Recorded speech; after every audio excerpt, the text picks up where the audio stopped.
लेकिन सबसे पहले बड़ी खबर हरियाणा से, जहां बीजेपी आज विधायक दल की बैठक करने वाली है। सीएम के नाम पर लगेगी औपचारिक मुहर। पर्यवेक्षक अमित शाह और मोहन यादव भी बैठक में मौजूद रहेंगे। कल होगा शपथ ग्रहण समारोह। हरियाणा में बीजेपी अपने दम पर सरकार बनाने जा रही है। तीसरी बार लगातार राज्य में भगवा लहराएगा। शपथ ग्रहण की तैयारी हो रही है। आज गृह मंत्री अमित शाह की मौजूदगी में बीजेपी विधायक दल की बैठक होगी, जिसमें नेता चुना जाएगा। अमित शाह और मध्य प्रदेश के मुख्यमंत्री मोहन यादव को इस बैठक के लिए बतौर केंद्रीय पर्यवेक्षक नियुक्त किया है। पंचकुला के बीजेपी ऑफिस में 11 बजे बैठक होगी। विधायक दल की बैठक के बाद ही ये तय होगा कि राज्य का अगला मुख्यमंत्री कौन होगा। बीजेपी की जीत के बाद से अनिल विज और राव इंद्रजीत सिंह ने भी सीएम पद पर दावेदारी ठोकी है। मुख्यमंत्री पद के लिए 3 दावेदारी के बाद ही अमित शाह खुद पर्यवेक्षक की भूमिका में हैं, ताकि कोई गड़बड़ी न हो। आपको बता दें कि चुनाव के दौरान पंचकुला में खुद अमित शाह कह चुके हैं कि नायब सिंह ही मुख्यमंत्री रहेंगे। सैनी जी, आपके नेतृत्व में ढेर सारे काम करे हैं, थकना मत। अगले 5 साल आपको ही चलाना है, आपको ही मुख्यमंत्री। एक तरफ विधायक दल की मीटिंग की तैयारी है, तो दूसरी तरफ 17 अक्टूबर को सीएम पद की शपथ की तैयारी भी हो रही है। विधायक दल की बैठक में विधायक दल का नेता चुना जाएगा। तैयारियां शपथ ग्रहण समारोह की यहां पर की गई है।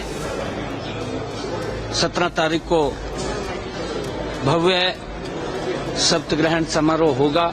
हमारे एनडीए के भी तमाम नेतागण उस शपथ ग्रहण समारोह में उपस्थित होंगे।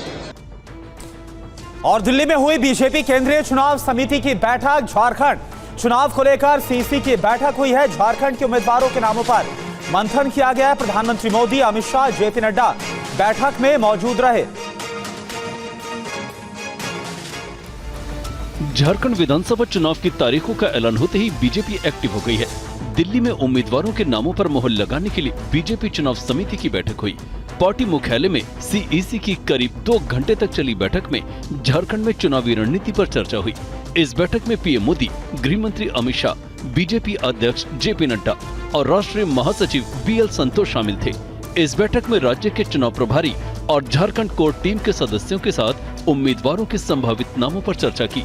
बीजेपी चुनाव समिति की बैठक में झारखंड की लगभग सभी सीटों पर चर्चा हुई। सूत्रों के मुताबिक 52 से 53 सीटों पर उम्मीदवारों के नामों पर फाइनल चर्चा हुई। करीब 12 से 13 सीटों पर नाम तय करने की जिम्मेदारी राष्ट्रीय अध्यक्ष को दी गई है। बताया जा रहा है कि अगले 2 दिनों में पार्टी झारखंड के लिए पहली सूची जारी कर सकती है। पार्टी अपने सहयोगी दलों के साथ सीटों के बंटवारे के बाद उम्मीदवारों की सूची जारी कर सकती है। पहली सूची में करीब 35 से ज्यादा उम्मीदवारों के नाम हो सकते हैं। और महाराष्ट्र में महाविकास अघाड़ी ने चुनाव की तारीखों के ऐलान के बाद ही अब कमर कस ली है। आज दिल्ली में कांग्रेस मुख्यालय में एक अहम बैठक होने वाली है। महाराष्ट्र में एमवी ने विधानसभा चुनाव के ऐलान के साथ ही सीट शेयरिंग फॉर्मूला तय कर लिया है। कांग्रेस विधानसभा में सबसे ज्यादा सीटों पर चुनाव लड़ने जा रही है। वहीं उद्धव ठाकरे और शरद पवार की पार्टी कम सीटों पर चुनाव लड़ेगी। महाविकास अघाड़ी की लगभग 80% सीटों का बंटवारा तय हो चुका है। बची हुई 15 से 20% सीटों पर चर्चा जारी है, जबकि मुंबई में कुछ आधा दर्जन सीटों पर विवाद है। कुछ सीटों को एक्सचेंज करने पर बातचीत चल रही है, जिसको लेकर आज दिल्ली में कांग्रेस की बैठक है। और आज जम्मू कश्मीर के सीएम पद की शपथ लेंगे उमर अब्दुल्ला। सुबह 11:30 बजे होगा शपथ ग्रहण समारोह। एलजी मनोज सिन्हा दिलाएंगे सीएम पद की शपथ। 9 विधायक ले सकते हैं मंत्री पद की शपथ।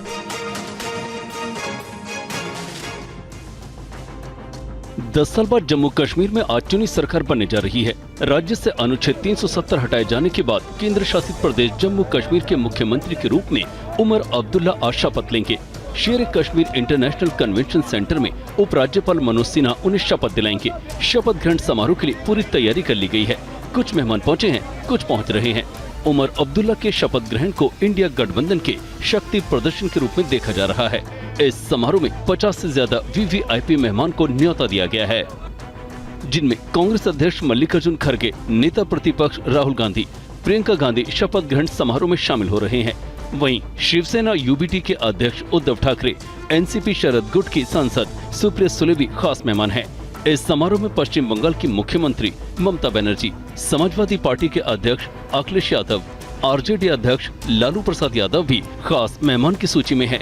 आम आदमी पार्टी के संयोजक अरविंद केजरीवाल, डीएम के सांसद कनिमोझी डी राजा और प्रकाश करात भी उमर अब्दुल्ला के शपथ ग्रहण समारोह में शामिल होंगे।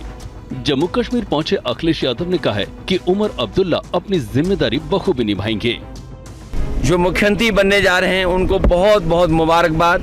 मुझे उम्मीद है कि कश्मीर के लोगों के साथ, कश्मीर के जो भरोसे के साथ उन्हें जिम्मेदारी मिल रही है वो जिम्मेदारी निभाएंगे और प्रदेश को और तरक्की और खुशहाली के रास्ते पे लेके जाएंगे। देश खुशहाल तभी होगा जब जम्मू कश्मीर साथ साथ चल करके खुशहाली के रास्ते पे जाएगा। और उमर सरकार के शपथ से पहले एक बड़ी खबर आ रही है, सरकार को बाहर से समर्थन दे सकती है कांग्रेस। ये खबर है, कांग्रेस आलाकमान में समर्थन पर चर्चा जारी है। शपथ से पहले ले सकती है अंतिम फैसला।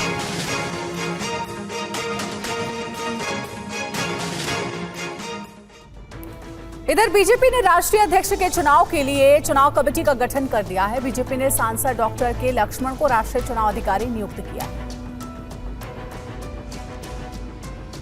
जेपी नड्डा के बाद बीजेपी का अध्यक्ष कौन बनेगा, इसकी तैयारी शुरू कर दी गई है। बीजेपी ने सदस्यता अभियान के अंतिम दौर में पहुंचते ही संगठनात्मक चुनावों की प्रक्रिया शुरू कर दी। बीजेपी ने राष्ट्रीय अध्यक्ष के चुनाव के लिए चुनाव कमेटी का गठन किया है। संगठन चुनाव कराने के लिए बीजेपी ओबीसी मोर्चा के राष्ट्रीय अध्यक्ष डॉक्टर के लक्ष्मण को राष्ट्रीय चुनाव अधिकारी नियुक्त किया है।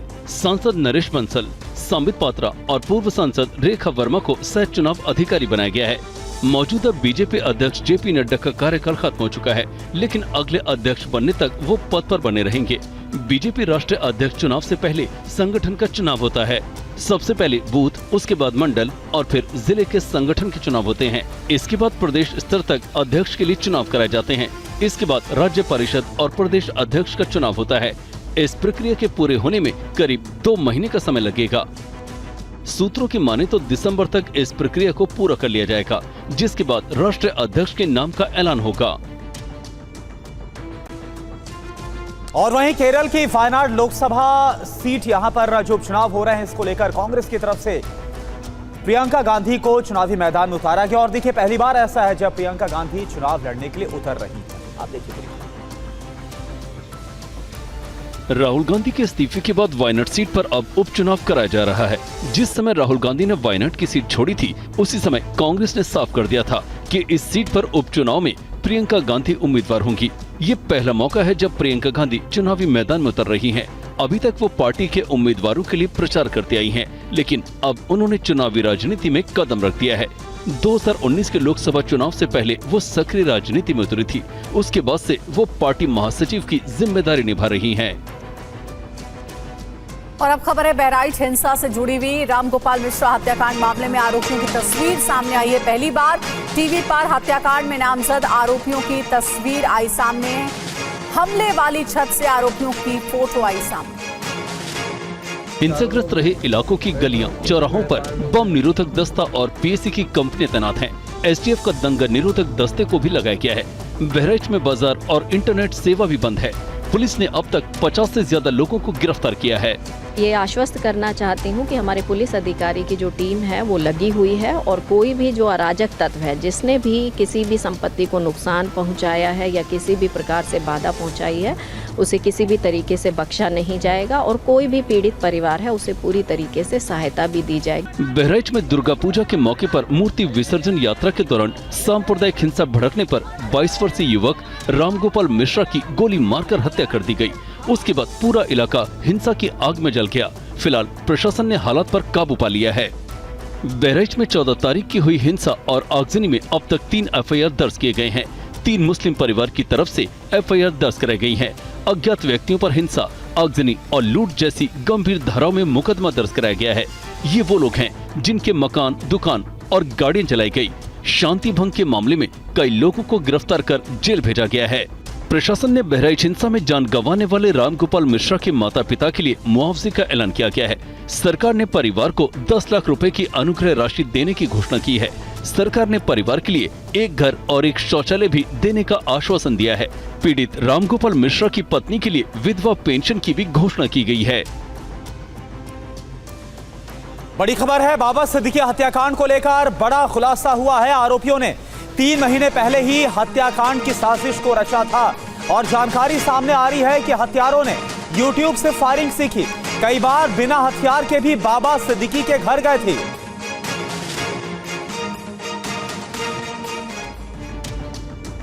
मुंबई में बाबा सिद्दीकी की हत्या के मामले में रोज नए खुलासे हो रहे हैं। पुलिस गिरफ्त में आए चौथे आरोपी से पूछताछ में कई अहम खुलासे हुए हैं। क्राइम ब्रांच सूत्रों की माने तो आरोपी हरीश ने बताया कि हत्या से पहले सिद्दीकी को उनके घर के बाहर ही शूट करना था। इसके लिए कई बार घर की रेकी की गई थी, लेकिन प्लान कामयाब नहीं हुआ। खुलासा हुआ है कि 3 महीने से शूटर सिद्दीकी पर नजर रख रहे थे। शूटर्स ने 28 दिन में बाबा सिद्दीकी को 5 बार फॉलो किया। आरोपी ने बाबा के घर और दफ्तरों की रेकी की थी। बाबा सिद्दीकी के हर मूवमेंट पर नजर बनाए हुए थे। शूटर्स कई बार बिना हथियार के बाबा के घर तक पहुंच गए थे। बाबा सिद्दीकी की हत्या से पहले आरोपी हरीश और शुभम लोंकर मैसेजिंग ऐप से बात करते थे। सोशल मीडिया के मैसेजिंग ऐप का इस्तेमाल तक आरोपियों ने हमले की साजिश रची थी। हमलावरों ने वीडियो देखकर ही शूटिंग सीखी थी। शूट आउट करने के लिए YouTube का सहारा लिया। ये भी खुलासा हुआ है कि हत्या के लिए हर शूटर को 50,000 रुपए दिए गए थे। 4 शूटर हत्या के लिए राजी हुए। जयपुर एयरपोर्ट पर इंडिगो फ्लाइट की इमरजेंसी लैंडिंग करवानी पड़ी। दरअसल इस फ्लाइट में बॉम्ब होने की खबर मिली थी, लेकिन जांच में कुछ भी नहीं निकला।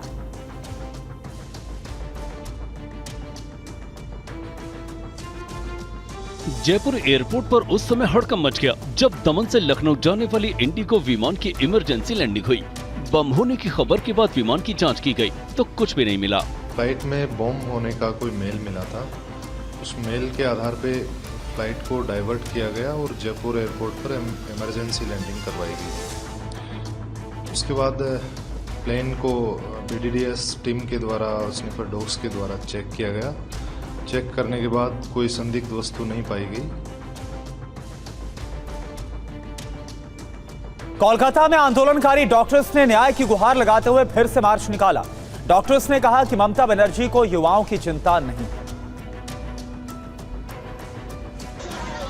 कोलकाता के आरजीकर मेडिकल कॉलेज में लेडी डॉक्टर के साथ रेप और हत्या मामले में हंगामा अब भी जारी है। न्याय की मांग कर रहे डॉक्टरों की हड़ताल अब भी जारी है। कल भी हड़ताली डॉक्टरों ने रानी रश्मनी रोड से अपना द्रोहर कार्निवल शुरू किया। ये कदम कलकत्ता हाईकोर्ट के फैसले के बाद लिया गया। हजारों लोगों ने इस कार्निवल में हिस्सा लिया। डॉक्टरों का कहना है कि ममता बनर्जी को युवाओं की चिंता नहीं है।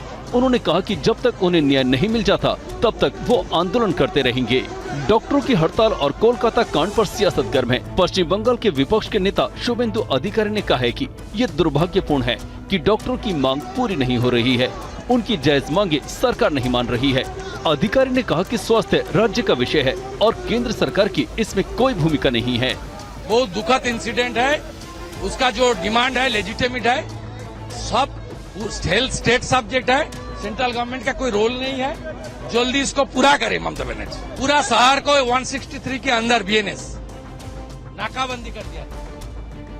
इसलिए जो किया हाईकोर्ट आज वैकेशन बेंच अच्छा ही किया है। इस तरीके से लोकतांत्रिक जो हमारी व्यवस्था है उसमें इस तरीके से कानून का गलत तरीके से इस्तेमाल नहीं हो सकता।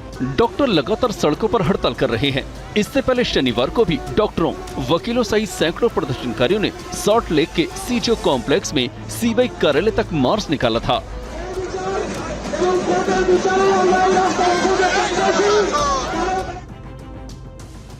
और खाने में थूकने वालों की अब खैर नहीं। यूपी और उत्तराखंड सरकार ने ऐसे लोगों से सख्ती से निपटने की तैयारी कर ली है।